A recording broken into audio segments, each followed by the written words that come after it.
Hey guys, it's Amanda and Barron, and we are back again with Kicking Cancer Cares on KSLM Radio. Our sponsor for this second half is Marianne McNally. She's a residential specialist with Next Home Realty Connection. So if you're looking to buy a home, sell a home, or just not really sure where to start, she's definitely your go-to girl. You can call her at 503-409-4389. And what I love about Marianne is she, no question stupid. Yep. She really takes the time to answer anything, to explain things to you, or just see where you're at. No pressure at all. So definitely reach out to Marianne McNally, and also please keep her in your prayers as she's going through her own battle with breast cancer. And a little update for the prayers.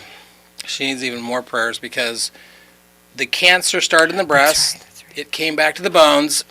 She's gone through 9 different ways to get it out. Mm-hmm. They haven't found a way to get out of the bones, except now it's left the bones. And it's into her liver, and possibly moving more. Yeah.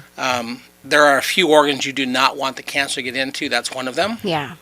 So Marianne is awesome, and she is still fighting. Yeah. But the fight's getting harder. Yeah. so please, prayers. Yes. Thank you. Well, I want to circle back to a conversation right before the commercial break because Kate was on to something and we're out of time. You were talking about this polyvagal theory and kind of this ladder. So people are just tuning in. Kind of walk us through that ladder again with the safety and then fight or flight and shut down and kind of walk through that little cycle again, Kate. Yep. So again, if you're under stress or threat, your body, what it really wants is to feel safety. It wants to return to a state of safety, remembering that it's safe. And so that's what polyvagal theory is really about. It's that study of noticing dysregulation when we enter that state of feeling like we are under threat. Mm-hmm. So the ladder model is nice because it just kind of simplifies the theory where we want to be at the top of the ladder, and feeling safe, socially engaged, clear-headed, clear-hearted. But if we enter a period of stress, we start to feel that, okay, I got to tackle this problem. We get into that fight or flight mode, and we go down the ladder because we're feeling. And just to clarify, we all do this. Right. We all get into fight or flight, and hopefully you tackle the problem, and the problem goes away, and then you go back to safety. Yes. But periodically, you don't tackle the problem, and then you move to another state outside of fight or flight, right? Yes. And that state is kind of a shutdown state. Yep. You called it hypoarousal. Hypoarousal. Mm-hmm. The fight or flight is hyperarousal. The shutdown is hypoarousal. Correct, yeah. So when I get into the hypoarousal, then what's happening to me? Then we're getting in a state where we're collapse freeze. We're feeling extremely low energy. Chronic fatigue, feeling unmotivated, possibly you would call that person depressed. We have digestive disturbances. And, the thing about this, too, and why I want to educate people is they'll commonly go to a doctor with these symptoms. Hey, I feel like I'm just depressed all the time, or I've lost my motivation, or I feel chronically fatigued. Do I have chronic fatigue syndrome? These kinds of things. And the doctor might support them and possibly hand over medication. But the root of the problem could be as simple as just not having the right tools to recognize, oh, this is a problem with self-regulation. Mm-hmm. I just haven't learned how to self-regulate. What I find so intriguing, what you just said, is I recognize now that I did what you just described and didn't realize it. Mm-hmm. I had what I thought was a pretty good career, and a couple things happened in 2013 that just began to catapult stress. Okay, and I remember sitting down with a counselor.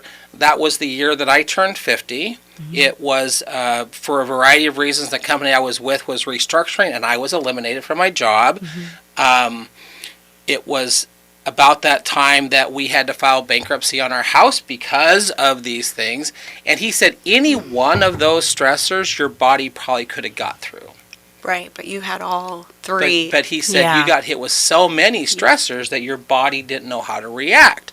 Mm-hmm. So I I tried to fight or flight, and I couldn't manage those situations. So I went down to that last level you talk about. Didn't realize it until I talked to Kate, but I got stuck there for 2.5 years. Okay. I got stuck in that hypoarousal, and after talking to Kate, I realized that there was no motivation. There was nothing that gave me enjoyment. I could sit on the couch for hours and just watch rerun after rerun, and then I go, well, you're just depressed. So what do they want to do? Well, here's some medication to get out of being depressed. Yeah. But once I went back to some notes that I had taken from a course, I realized, wait a minute, if I eat differently, if I do some stuff, and so I began to pull myself out of it.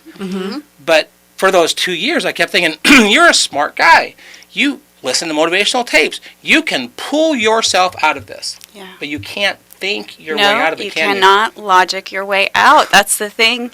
And I identify with that as well. I had periods where I was stuck in that fight or flight for months, weeks, even years, I would say, as well as dipping all the way down because I couldn't keep up, right? I was in fight or flight so long. And that's often what will happen is just by the nature of being in fight or flight so long, your body can't sustain that. No.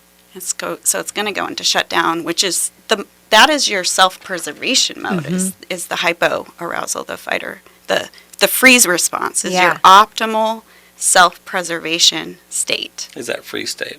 Is this resonate? Oh with yeah. You? But to look on your face.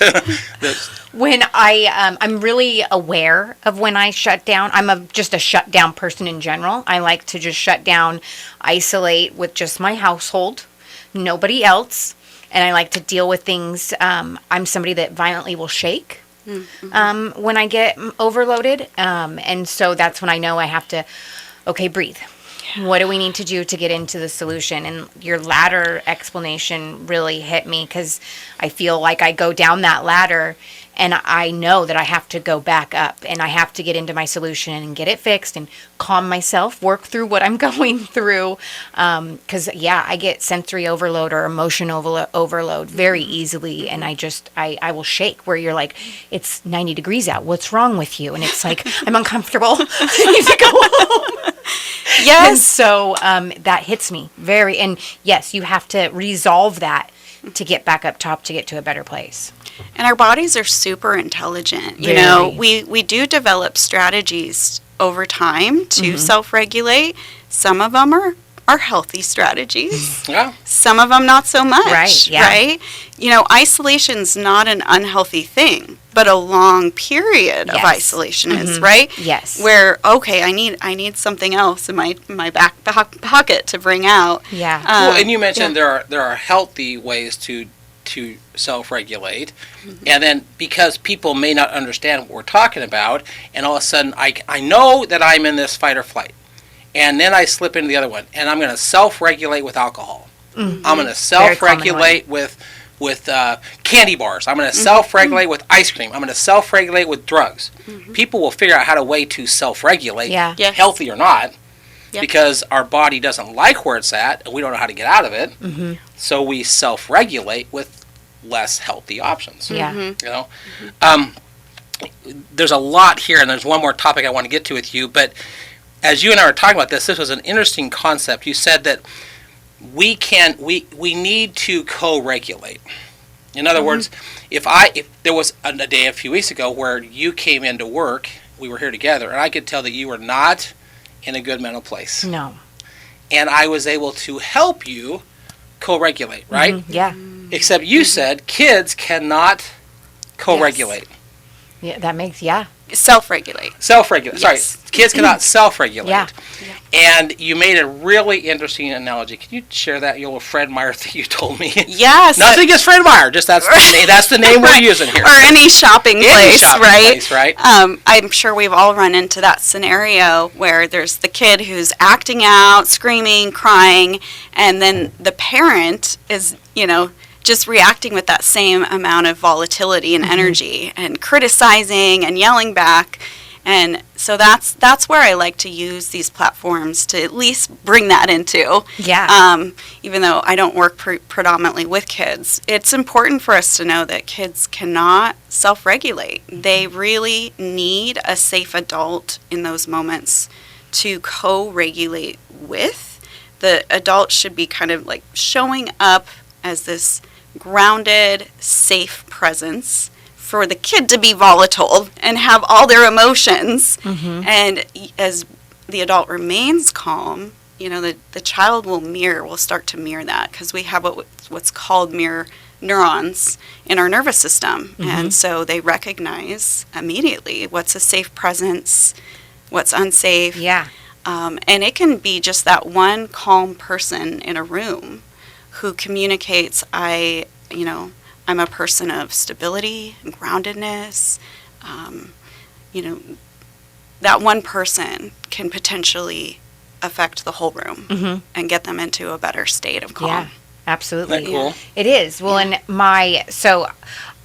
an incident happened with one of my nephews, and I reacted quickly, and not in a good way. Like, I just yelled, and I showed my frustration. Yeah. And then I calmed down after 30 minutes, and I was like, hey, come out. I would love to talk to you. And we talked through it. And it was like, I apologized for how I approached it, because it was like, that wasn't appropriate. I would love to be more on your level and just have a conversation and because I'm hurt by your action. And anger is a secondary emotion to that. And so I showed my anger and then we had another incident where we found a vape in his room. And so I pulled him out and was like, I would love to discuss this. And he just got big-eyed and he's like, I'm in huge trouble. And it was like, I'd love to just talk to you about it. I'd love mm-hmm. to talk to you about the side effects, what it does, where you're at in life, where you want to be in life, mm-hmm. How I view it. And so we actually just had a real conversation around it. And he was like, I'm really happy that went the way it did. He's like, I don't want to vape. It was just, I just tried it. And so we had a really good, healthy conversation around it. And then he gained that trust with us also, mm-hmm. Mm-hmm. To where he can come to us with things that might not be comfortable situations for either of us, but we can talk it out in a healthy, positive way. Yeah. And so that kind of reminded me of that. Yeah. Because they don't know how they're scared they're going to get in trouble. So if they do something wrong or they're not sure, they'll freeze up or hide things and keep secrets because they can't self-regulate with that stuff. Absolutely. Yeah. Yeah, and that's so awesome that you even recognize, like, oh, I'm going to redo this. Yeah, in those scenarios. I messed up. We're human, That's our response. Again, you can't really think your way out of that fight or flight response. You were immediately kind of triggered into, this is a threat, this is not good.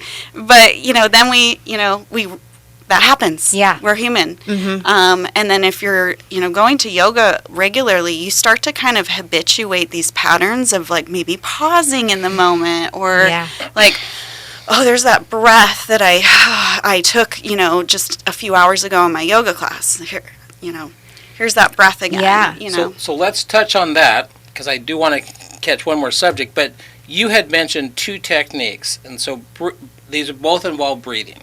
Mm-hmm. One of them you said is called a box breathing technique. Mm-hmm. What exactly is a box breathing technique? Yeah, I love how they call it the box breathing, because it gives another visual there where we're breathing in for a count of 4, which is, top of the box, making a square here, and then hold for a count of 4, breathe out for a count of 4, pause for a count of 4, and breathe in again.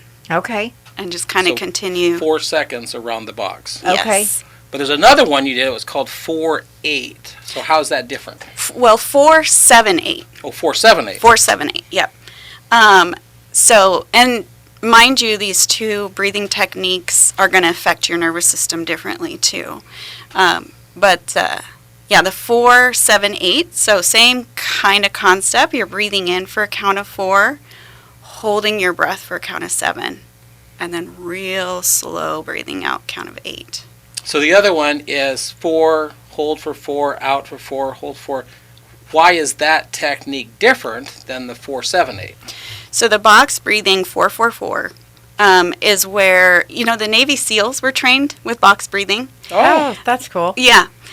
Because they found, and they did a lot of studies on that as well, that it improved focus and concentration in high stress scenarios. Oh, interesting. Yeah. So it prevented them, because when we're under a lot of stress again, we get those dysregulated responses of the nervous system. Immediately our prefrontal cortex shuts down, and we're kind of in our instinct brain, animalistic lizard brain. It's got a lot of words for it, but yeah. So it improves. It keeps you focused. It keeps you in the present moment, right?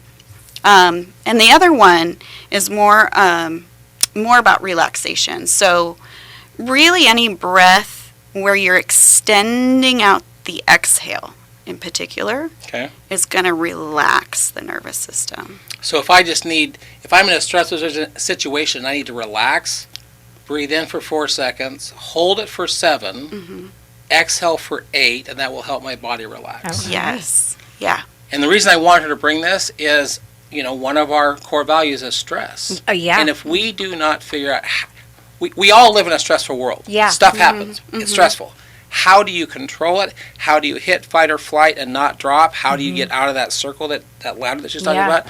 What techniques can you use? That 4, 7, 8 is such a valuable technique. Yeah, I do like a breathing. I never don't have seconds to it, so I'm going to try that. But I was taught, like, when you're in a stressful situation, to lay down and then picture the top of your head. You're going to breathe in and you're going to relax that. And then you're going to do your ears and then your neck and your shoulder. And then you go through almost all of your body parts all the way down to your toes. And then you're so focused on it for so long that it really does work. And now I'm going to do the seconds was it 4, 7, 8? 4, 7, 8. 4, 7, 8. I'm going to try that. So in for 4, hold for 7, exhale Out for 8. Okay. Yeah. And body scanning is a wonderful technique too. Is that what I just explained? Yes. Okay. Yeah. You should know what it's called. I didn't. Right. Yeah. Yep. Any of these things that in broad terms, we're doing somatic therapy. We're tuning into the senses. Yeah. And we're reminding our body we're safe. We're slowing down enough to remind our body we're safe. Yeah. And the key word is to slow down enough. Right. To recognize. Yes. So there's that too. Yeah. Well, the other core value I wanted to touch on, and really a lot of what Kate does is, it's called gentle yoga. And again, I was one of those guys that had this preconceived idea in my head of all these little contortions that you do to be yoga. And I'm like, I can't do that. But that's not what Kate does. Now, there's lots of ways to do yoga, and you can certainly do that one too. But that's not what Kate does. It's a lot of the somatic stuff. But I told Kate, I said, of our core values, how do you control stress? Okay, well, she gave you some good tips. How do you get better rest? That's our 5th core value, is getting enough rest. Right. So this is a very interesting statistic, once again, out of the book, the Anti-Cancer Living book. Yes. In 1942, the benchmark that was set up was that 84% of Americans slept for 7 to 9 hours a night. Okay. How many? 84% of Americans back then slept for 7 to 9 hours a night. The recommended amount for optimal health and well-being that sleep experts still agree upon. So even today, they agree that you should get 7 to 9 hours of sleep. And back then, 84% of Americans were. Today, 59% of us are hitting the benchmark, which means 40% of Americans are not sleeping enough. You need at least 5 hours for your kidney to regenerate itself. Really? Yeah. So your body needs to not be awake so the cells can begin to regenerate themselves. Yeah. Except Kate and I were talking about how very valuable yoga is.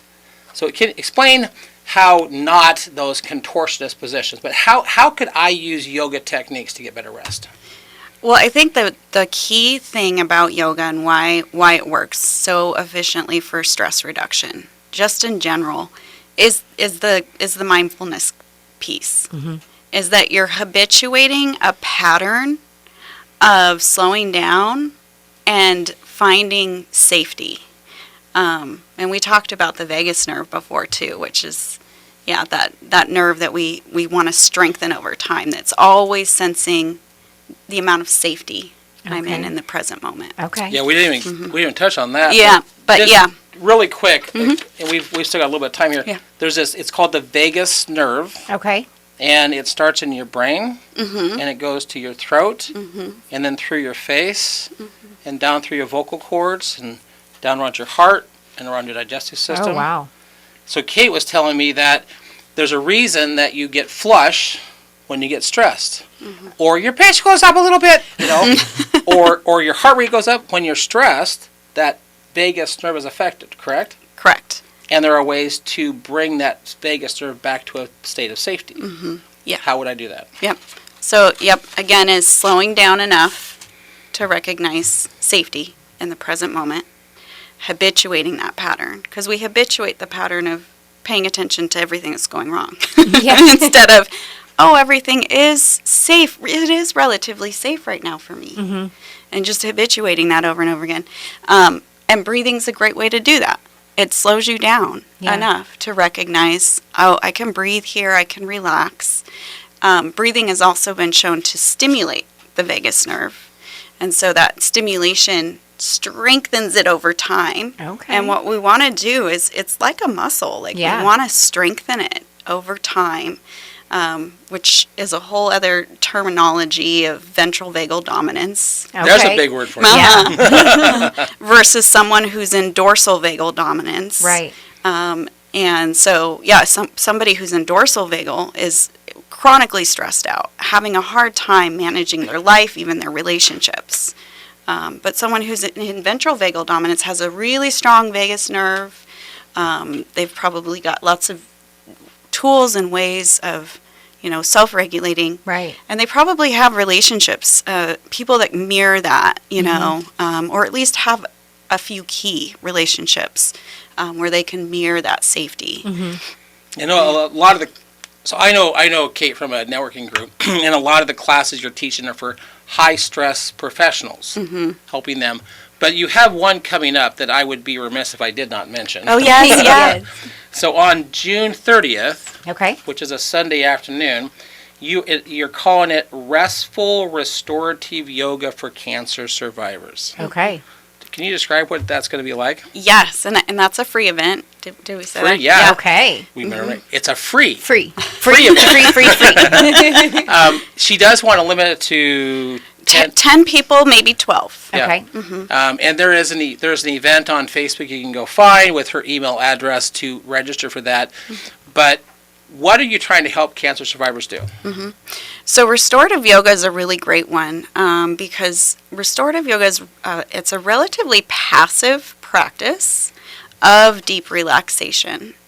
It's really lovely because we get out what we call yoga bolsters. They're like big pillows, okay? They're huge pillows. We get out blocks, blankets, and we set them up in a way where the participant is able to relax and melt into the pose. Okay. And we continue to bolster up the body or support it with more props until that person goes, I could be here for a long time. And what happens is a whole lot of physiological effects. Immediately, we're into our parasympathetic nervous system. We're becoming more regulated. Immune function improves. Stress hormone levels go way down. Blood pressure drops. Heart rate normalizes. All kinds of beautiful things happen, including our fascia too. Our fascia gets a nice open hydration and stretch, which is sometimes hard to get to our fascia. Yeah. But yeah. So again, this is a free event for cancer survivors and their families, right? So if you've got a wife that has cancer, her husband can come with her. But it's a free event. And you're calling it Restful Restorative Yoga for Cancer Survivors. Perfect. And for those of you that don't have Facebook, just email me, amanda@kslm.news, and I will get you over Kate's information and email and whatnot. Yeah. So in our last little bit, I wanted to bring you our timeline story. Okay. And it's always amazing to me when I'm literally going back to some old journals to find these timeline items. Yeah. But how often they match with something that's happening now. We just finished our first golf tournament, and there's a gal who showed up at that golf tournament, And she's golfed in several of them before. Her name is Rochelle, and she is at the Golf Club of Oregon in Albany. And she says, well, I'm now part of your club. She has cancer. Oh. So the next 2 golf tournaments will be to support Rochelle. Okay. Okay? Well, in looking back, we had just finished our first golf tournament, and this lady contacted me and says, it's just me. Is there a team I can join? I said, well, I have these 3. You can join that team. So she came to the tournament and played, had a wonderful time at the tournament. And then I get contacted about a week later, and she said, so what exactly Kickin'Cancer do? Her husband, Jeff Morrison, had just been diagnosed with pancreatic cancer. Oh, wow. A lot of time here, but I do want to read that my husband, Jeff Morrison, turned 59 on August 7th, 2021. A few days later, on August 10th, he was diagnosed with stage 4 pancreatic cancer. Sad. We stepped in to do what we could. He did ultimately pass from the pancreatic cancer, but you can read his story on our website, and we'll make sure to put that link in our podcast. Oh, perfect. But it matches up so amazingly that right after a golf tournament, we find out about Jeff, and we helped as long as we could until he passed from pancreatic cancer. Awesome. So that's my timeline story for you. All right. Well, thank you so much, Kate, for joining us. I appreciate it. Oh, absolutely. Thank you for having me. Yes. So huge shout out to Marianne McNally, who is a residential real estate specialist with Next Home Realty Connection. So if you're looking to buy a home, sell a home, or just have some questions, go ahead and give her a call and have a chat with her. Her phone number is 503-409-4389. And we'll be back next week as the movement continues.